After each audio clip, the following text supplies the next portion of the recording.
Praise the lord. Hallelujah hallelujah. వీళ్ళారా అందరూ ఎలా ఉన్నారు? ఈరోజు దేవుడు మనందరినీ కూడా ఎంతగానో ప్రేమించి ఒక అద్భుతమైన వాక్యాన్ని ఇస్తున్నారు.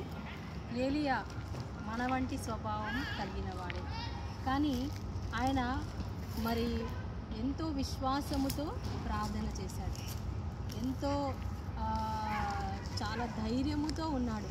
వీళ్ళారా ఒక సమయంలో ఆయన జీవితంలో ఆయనకి తినడానికి ఏమీ లేదు, చాలా ఆకలితో ఉన్నాడు. మరి దేవుని వైపు ఆయన చూసినప్పుడు దేవుడు ఆయనను ఎక్కడ పంపించాడు? సారెపతు విధవరాల దగ్గరికి పంపించాడు.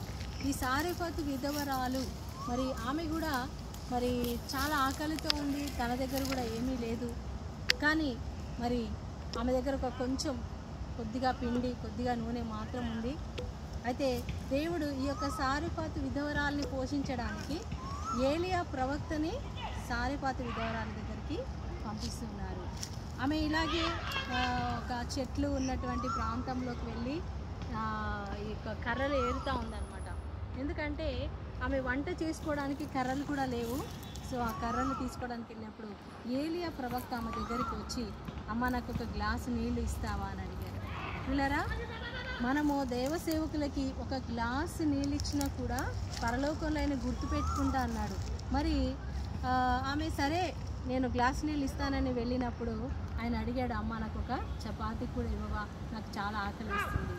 వీళ్ళరా మన ముందుకి ఎవరైతే ఆకలితో వస్తారో వాళ్ళని ఎప్పుడు కూడా మనం ఆహారం పెట్టకుండా పంపించకూడదు, ఆకలితో వాళ్ళని మనం పంపించకూడదు. ఎందుకంటే దేవుడు అన్నాడు మత్తయి సువార్తలో 25వ అధ్యాయంలో, నేను ఆకలితో ఉంటే నువ్వు నాకు ఆహారం ఇచ్చావు అని చివరి ఆ సింహాసనం ఎదుట తీర్పు సమయంలో దేవుడు చెప్తారంట. అప్పుడు మనం అడుగుతాం, ప్రభా నేను ఎప్పుడు ఆహారం పెట్టాను అంటే, ఇదిగో ఈ పేదవాళ్ళలో ఈ చిన్న వాళ్ళలో ఒక్కరికి నువ్వు ఆహారం ఇస్తే అది నాకు ఇచ్చినట్టే అని ప్రభు చెప్తారు. కాబట్టి ఈ యొక్క సహోదరి చెప్తుంది, అయ్యా నా దగ్గర ఒక్క రొట్టె కూడా లేదు, కొద్దిగా పిండి ఉంది, కొంచెం నూనె ఉందని చెప్పినప్పుడు ఆయన అన్నాడు, అమ్మ నువ్వేం భయపడద్దు, నువ్వు ఆ కొద్దిగా పిండితో రొట్టె చేసి ఒక చిన్న రొట్టె, నాకు పెద్దది కాదు, ఒక చిన్న అప్పం నాకు తీసుకొచ్చి ఇవ్వు, నీ దగ్గర ఇంకా పిండి అయిపోదు, నూనె అయిపోదు అని మరి దేవుడు పలికాడు అని ఏలియా చెప్పినప్పుడు ఆమె విశ్వాసంతో ఆ ఏలియా ప్రవక్తని ఇంటికి తీసుకెళ్తుంది. మరి ఆమె ఆ రొట్టెను తయారు చేసి ఫస్ట్ రొట్టె, ఒక చిన్న రొట్టె ప్రవక్తకి ఇస్తుంది అనమాట. పిల్లరా ఆ ప్రవక్త ఆ భుజిస్తాడు. అయితే మనం చూస్తున్నాం అక్కడ అద్భుతం జరుగుతుందన్నమాట. ఆ పిండి అయిపోదు, ఇంకా వస్తుంది, మళ్ళీ ఇంకొక రొట్టె చేస్తే ఇంకా పిండి ఉంటుంది. అలాగా ఎన్ని రొట్టెలు చేసినా కూడా ఆ పిండి అయిపోవట్లేదు. అలా వాళ్ళు 3.5 సంవత్సరాలు ఆ అద్భుతమైన పిండితో వాళ్ళు రొట్టెలు తిన్నారు, వాళ్ళు చనిపోకుండా బ్రతికారు. ఇది ఎలా జరిగింది? విశ్వాసం ద్వారా. ఏలియా ప్రవక్త కూడా విశ్వాసముతో మరి అలాగే ముందుకెళ్ళాడు. ఆ యొక్క విధవరాలు కూడా విశ్వాసముతో దైవ సేవకుని ఆహ్వానించి ఆహారం పెట్టింది కాబట్టి దేవుడు ఆ బిడ్డను పోషించాడు. కాబట్టి పిల్లారా ఈరోజు మనం కూడా దేవుని వైపు చూద్దాం.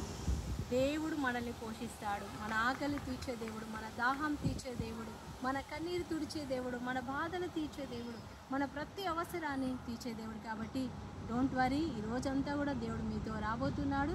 మీ ఆ ప్రతి అవసరాన్ని ఆయన తీర్చబోతున్నాడు. దేవుడు మీ అందరిని దీవించును గాక. Have a nice day. God bless you. Shalom.